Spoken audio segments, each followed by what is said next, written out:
What is up, everybody? I am George Mossey. Please say hello to my co-host, Cara. Hi So, guys. 90 Fiance, The Other Way, episode 9 has aired. First things first, there was no Debbie or Osama or Julian on this episode. Ah, Shame on you, TLC, for not yep. giving us what we wanted.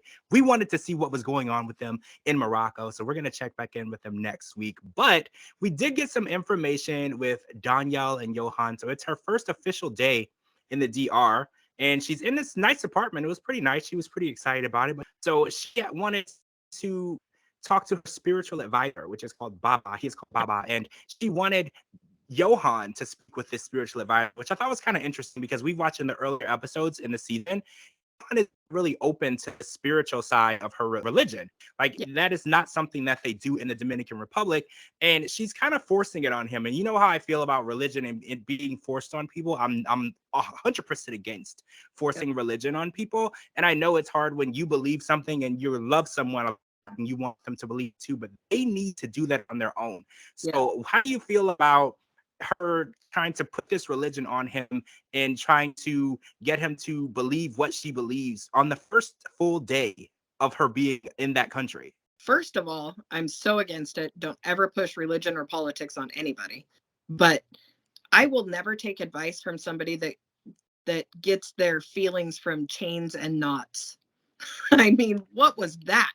Yeah, I was confused by that too. She's like, "Oh, it's chains and links and knots, and that's how he gets his information." And we didn't understand the advice either because he said you need to watch your throat and Yeah. you shouldn't be eating fish and mushrooms and bones from fish. It's just the strangest thing. There was no explanation as to why. Did he see him choking on a bone or fish?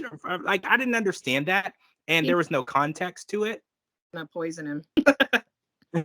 So I talked about their 1 year anniversary. They went out for drinks and they were kind of talking about things that they needed to change. And I was actually on board with this conversation because this is the first adult conversation that I had where there were no yelling, there was no issues. They were actually hearing each other. So I was 100% for this conversation. But what we noticed in the conversation was Danielle kind of flipped the script, was like, oh, well, if you can have friends, I can have friends, and she kind of tricked Johan into saying that that was okay, and then leading up to, by the way, my ex Talon is in town from Miami, and I want to meet up with him. You just said it's okay. Like, how did you feel about that sneak attack? That was such a setup. I was so pissed off after that. I was like, did she just do that? I mean, it was so blatantly obvious coming in.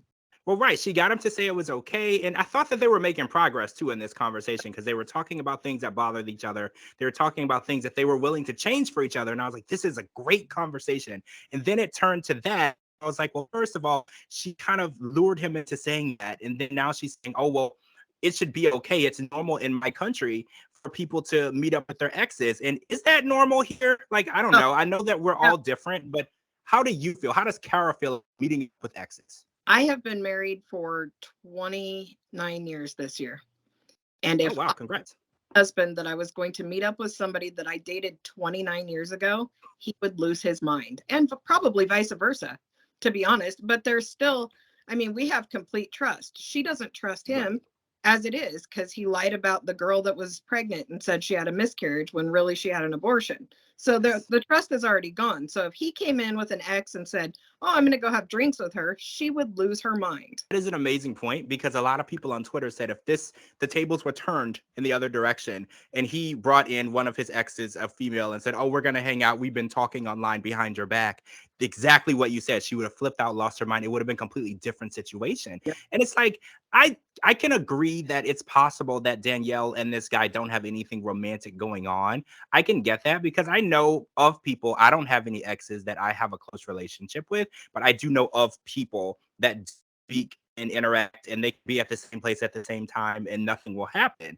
Yeah, But the way that their marriage is, like you said, with the trust issues, they don't need to be bringing any exes or anybody else in. They need ab- to work on the issues that they have and they need to focus on each other because I feel like bringing a third party into a bad situation as it is a horrible idea. absolutely. So I want to talk about Nicole and Mahmoud because last week we thought that they were going to put us out of our misery because it kind of seemed like Nicole and Mahmoud had come to an agreement for the first time ever. They agreed on something, and it was that they were never going to change or Right. compromise with each other, and they were going to move on. And Nicole was going to pack her stuff and go back LA. And we were like, yeah, this is the first they're doing that we fully agree with. But unfortunately, Mahmoud's brother, who is a master resolution specialist, jumped into action and he went up to where Mahmoud left Nicole. And I want to bring this up too. So Nicole said that she was really upset that Mahmoud left her at that hotel. Now, I remember pretty clearly last week that she kind of pushed him and said, Yeah. get the F away from me. I don't want to be around you. And then when we saw her this week, she's like, can you guys believe that he had the audacity to leave me here? Like, who does that? And I was like, a man that you pushed asked to. She said right out of the gate, I told him to leave me alone. I just didn't think he was going to leave me alone. Like, Right. So what did you really want? Like, and that's the thing. That's like, I think Justin Bieber wrote a song about it. It's called What Do You Mean? Like, you say these things. What do you mean by what you say? I need to know a clear answer. Men need to know clear answers. We are not the brightest, of the species. Right. We need a clear answer. We do not need to wonder what you mean. We need to know exactly what you mean. And I think that Mahmoud's brother did a good job of kind of downing the situation into a positive place, kind of making it less serious. And what we did see was he was able to get them to, a Mahmoud to apologize, which I don't really feel was necessary. Like, I disagree, but I do know that diffusing a situation, sometimes an apology, even if it's unwarranted, will help diffuse a situation. And Nicole did agree to leave, but they ended up going out as a family and they did something that really irritated me. So they ignored their problems. They went out as though that fight never happened. This situation didn't get out of control. There wasn't a physical altercation and they were just out like, oh, we're just going to live our lives. You can't live your life when you have these type of massive problems. You have to acknowledge them, right? Yep, absolutely. And the way he was bringing down the situation a little bit was kind of like two siblings fighting. Go hug your brother and tell him you're sorry, kind of thing. It's like if I was an adult woman in a different country and somebody started parenting me on my marriage, I think that would have been enough to get me to go home. Well, I just want them to have those hard conversations because the reason why they can't get along is whenever they start having those hard conversations, they get mad and Mahmoud goes in one direction, Nicole goes in the other, and they're never resolved. And it's Yeah. like those interactions are necessary for this. I mean, I said on Twitter, I was like, even Judge Judy can't make sense of this marriage. Right. This doesn't make sense. Nobody can ever make this work. But I need Nicole to understand that so she can get her suitcases and get back on the plane because she's still in the back of her mind feels like, well, I can make this work. I can convince him to let me be a normal American Muslim woman. And I was like, I don't know. In other countries, maybe there is a leniency when it comes to Muslim practices, but I was actually raised in a religious cult, not a Muslim cult, but a different religious cult. And there was no leniency. It was, these are the rules, you do these rules, or we will kick you out of the church and you're condemned to a very low place on earth where it's very hot.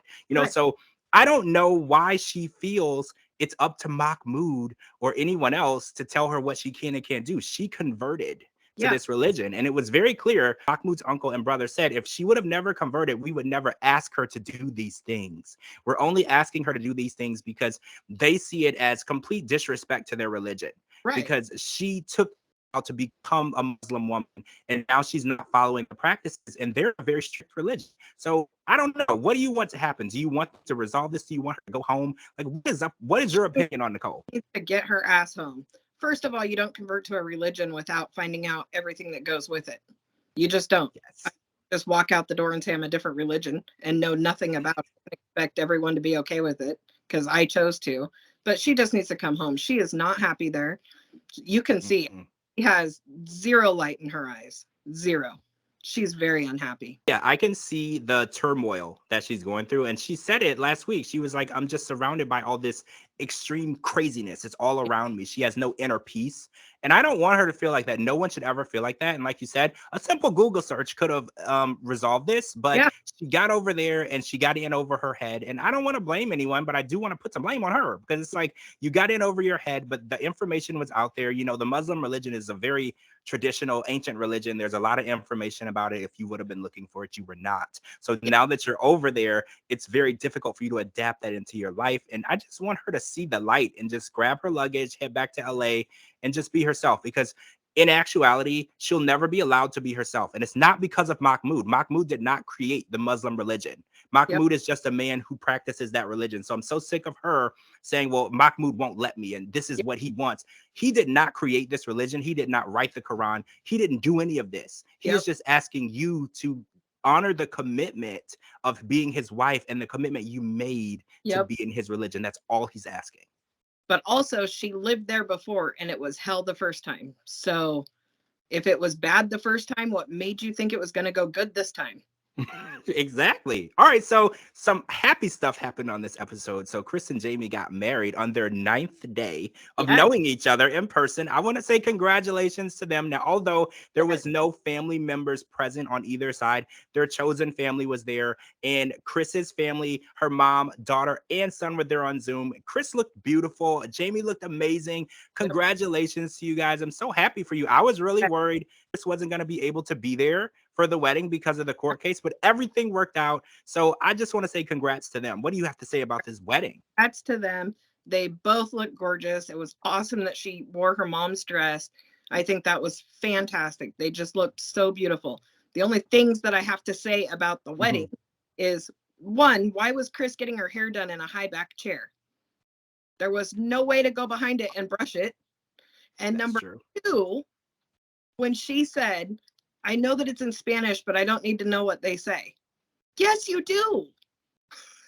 Yes, you do. Isn't that kind of how Nicole got into her situation? You need to know what's going on. Yes, you need to know. Yeah, but they look beautiful. It was a great wedding. It was beautiful, and I want nothing but the best for them. I know that things are going to get complicated coming in the season because it does appear that Chris does need to leave Columbia again for Alabama. And I know that's difficult for Jamie because Jamie is used to Chris, ghosting her and saying, oh, I might leave. And Jamie is stuck wondering, well, is she going to come back? Am I going to see her again? And they've only known each other for 9 days, at this point. Yeah. Jamie is so beautiful. She's got such a look of hope in her eyes all the time. And when Chris walks in the room, her whole face lights up. She's happy. She is just happy. And I believe that Chris is happy too, but I think she's got a lot of stress back home and needs to just down. But now that they're married, maybe the fear will go out of Jamie a little bit because Chris committed this time. Yeah, they got married. There's no going back from this. This is the ultimate commitment. And like they say, when you're going to move or you're dying, one or the other, you got to get your affairs in order. And I do feel like Chris hopped on that plane before everything was in order. That's why that she's having these issues coming back and asking her to come back and things like that. So maybe if she does go back to Alabama, it will just be to finish up those few loose ends so she can really root and ground herself in Bogota, because that's what's important. And that's what Jamie is looking for. Jamie wants to know that that is her wife and her wife is going to be there no matter what. Oh, and Chris did meet Jamie's friends. They all got along. As you know, they were pretty worried about Chris too, because they were worried about Jamie getting hurt. And they were like, well, we're not sure that she's really serious, but they met her the night before. Things went well. They were at the wedding. They did her makeup. So everything is looking good. So I have high hopes for what we've seen from this episode. Me too, for sure.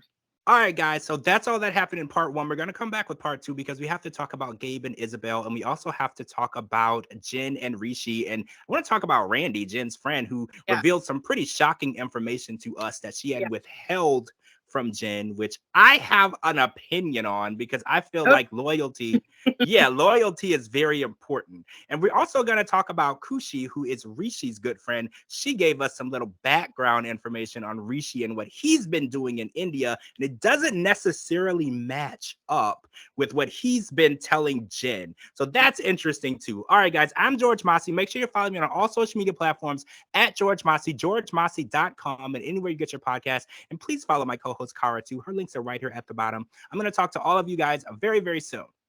Bye.